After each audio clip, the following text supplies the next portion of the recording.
বাংলা ইন্ডাস্ট্রিকে এগিয়ে নিয়ে যাওয়ার জন্য দারুণ দারুণ পরামর্শ দিলেন কিন্তু সুপারস্টার সাকিব ভাইয়া।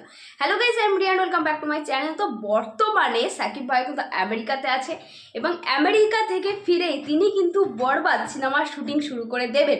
যেই সিনেমাটা শুটিং কিন্তু শুরু হয়ে যাবে এই মাসেরই শেষের দিক থেকে, কারণ আর কিছুদিনের মধ্যেই তিনি আমেরিকা থেকে বাংলাদেশে ফিরে আসছেন এবং সেপ্টেম্বরের শেষ থেকেই কিন্তু শুরু হয়ে যাবে বরবাদের শুটিং।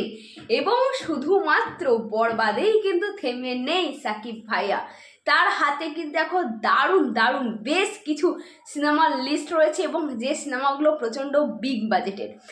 এখন বর্তমানে সাকিব ভাইয়া যে সমস্ত সিনেমাগুলো করছেন তিনি কিন্তু খুব বেছে গল্প কিন্তু তিনি কাজ করছেন, মানে তার গল্প পছন্দ হলেই কিন্তু তিনি সেই মুভিতে কাজ করছেন। সুতরাং বলা যেতেই পারে যে আমাদের সামনে পরবর্তীকালে যে সিনেমাগুলো আসতে চলেছে সে প্রত্যেকটা সিনেমাই হতে চলেছে প্রিয়তমা রাজকুমার বা তুফানের মতো ব্লকবাস্টার কিছু সিনেমা আমাদের উপহার দিতে চলেছেন।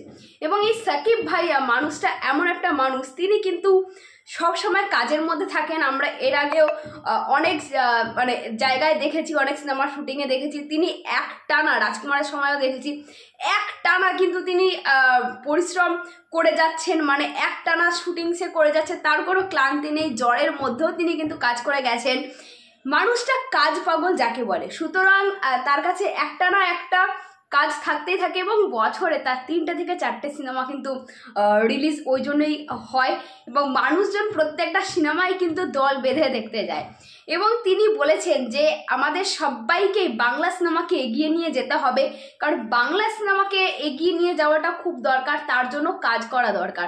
একদমই তাই, মানে বিশ্বের দরবারে এই বাংলা সিনেমাটাকে এগিয়ে নিয়ে যাওয়ার জন্য শুধুমাত্র একজনের পক্ষে সম্ভব নয়, যত হিরো আছে, যত পরিচালক আছে, সবাইকেই কিন্তু কাজ করে একসাথে এই বাংলা সিনেমাটাকে বিশ্বের দরবারে পৌঁছে নিয়ে যাওয়া দরকার। এমনটাই কিন্তু বললেন সুপারস্টার আর মেগাস্টার সাকিব ভাইয়া। তো সাকিব ভাইয়া খুব তাড়াতাড়ি আমেরিকা থেকে ফিরে আসুক এবং বরবাদের শুটিং শুরু করুক, কারণ এখন আমরা দরদে ডুবে রয়েছি। দরদ খুব শীঘ্রই মুক্তি পাবে এবং দরদ একটা গোছানো প্রজেক্ট, একদম কমপ্লিট, শুধু রিলিজ দেওয়ার অপেক্ষা। তো তারপরে শুরু হবে বরবাদ নিয়ে। তো বরবাদের আপাতত যেটুকু শুনেছি তাতেই বরবাদে একটা অ্যাকশান মুভি হতে চলেছে এবং সাকিব ভাইয়াকে অ্যাকশান করতে দেখতে কারই না ভালো লাগে, তোমরাই বলো। তো বরবাদ শুটিং খুব শীঘ্রই শুরু হয়ে যাবে এবং শুটিং শুরু হলে নানা আপডেটসও আমরা পাবো, তার জন্য তো অধীর আগ্রহে আমরা বসেই রইলাম। তো ভিডিওটা এখানেই শেষ করছি। তোমাদের কি বক্তব্য তোমরা অবশ্যই কমেন্ট করে জানাও। দেখা হচ্ছে পরবর্তী ভিডিওতে। টাটা।